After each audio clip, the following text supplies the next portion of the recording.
Welcome to this presentation by the League of Women Voters. Here, you can see women protesting in front of the White House to obtain the right to vote.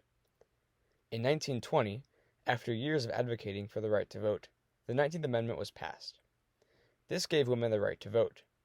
During that same year, the League of Women Voters was established to assist people to register to vote and provide nonpartisan information so that people could become educated voters.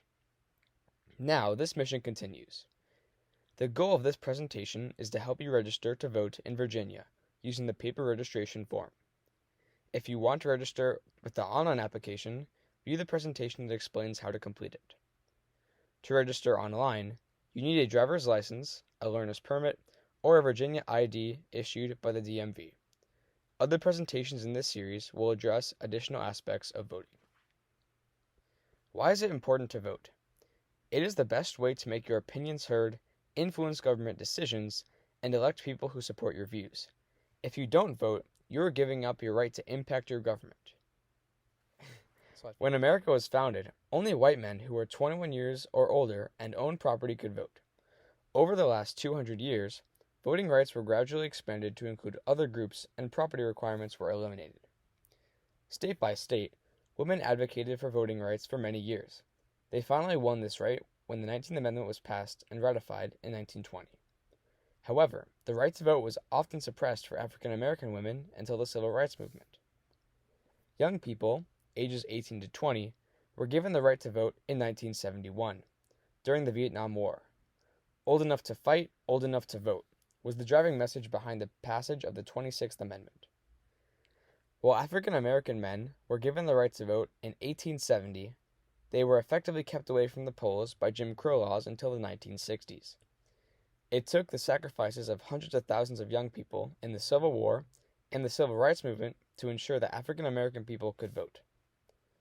Martin Luther King Jr. and John Lewis are two of the many people who led the voting rights struggle for African Americans. Their work culminated in the passage of the Civil Rights Act of 1964 and the Voting Rights Act of 1965. You can see the picture of John Lewis being beaten as a young man. Later, he became a leader in the United States House of Representatives.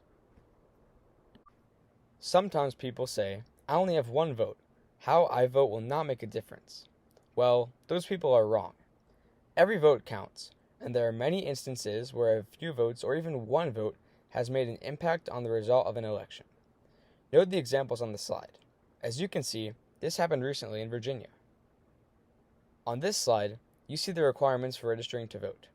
Take a moment to read these. Do you meet these requirements? If you do, you can register to vote. Remember, if you are 17 today, but you will be 18 by the next general election, you can register now.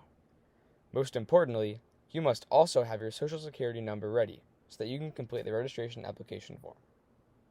You must apply to register to vote. I'll explain how to do this with the paper application form. It is important that the paper application is completed correctly so that the application can be approved and you'll be registered to vote. You will need a paper application form. Once you have the form, you will also need either a blue or black pen. Pencils and other colors of ink cannot be used. You need to have your full Social Security number handy as it is also needed. You must use a blue, not turquoise, or black pen to complete the paper form. Use legible printing. Is it important that the Office of Elections can read your handwriting? Only use cursive when you write your signature. Look at the highlighted sections on the slide. They are starred on the paper copy of the registration form.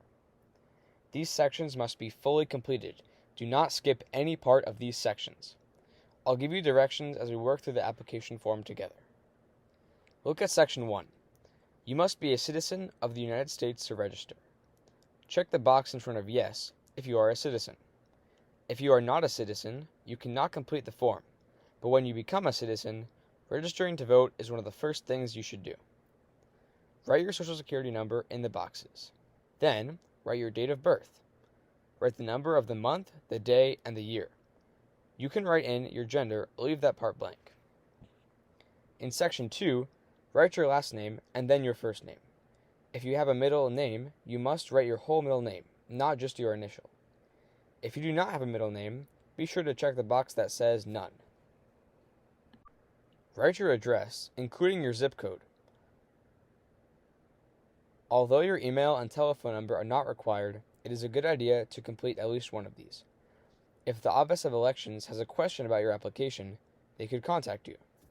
In Section 3, check No if you have not been convicted of a felony, a very serious crime, or if you have been judged mentally incapacitated. Then, you can leave the second question blank. Only if you were convicted of a felony or judged mentally incapacitated and your right to vote was restored by a court, then you would check Yes by the second question. In Section 7, you are swearing that the information on the application is true. Sign your name on the signature line and write today's date in the box. If you complete the form at home, mail it to this address. Remember to put a stamp on the envelope. Once the application has been submitted, you should receive a notice within 30 days from the Board of Elections. If your registration was successful, you will receive a notification that identifies your polling or voting place. This is usually a location close to your home. Keep this for your records in case you need it in the future.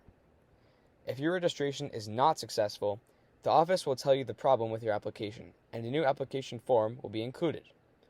You will need to complete the new application form correctly and return it in order to be registered to vote. Once you are registered, you can vote. But are you ready to vote? Do you know the issues? Have you decided for which candidate you will vote? In order to be an informed voter, you need to know the issues. Find out information about the people who are running for office, and check the facts that you are hearing on social media, the radio, or TV. How are you going to do all this? Where will you get the information? Look at this website when you are planning to cast your vote. Vote411.org is a nonpartisan website that has all the information you need so that you can make careful and informed decisions. Enter your name and address, and you will get information about who is running for office, when the election will be held, and other issues will be on the ballot. You can also check to make sure that you are registered and to locate your polling place. Voting is a right and should be treasured and used. Many people have fought, and some have even died for this right. Voting is your right and responsibility as a citizen of the United States. Be an informed citizen and vote. Voting is your power.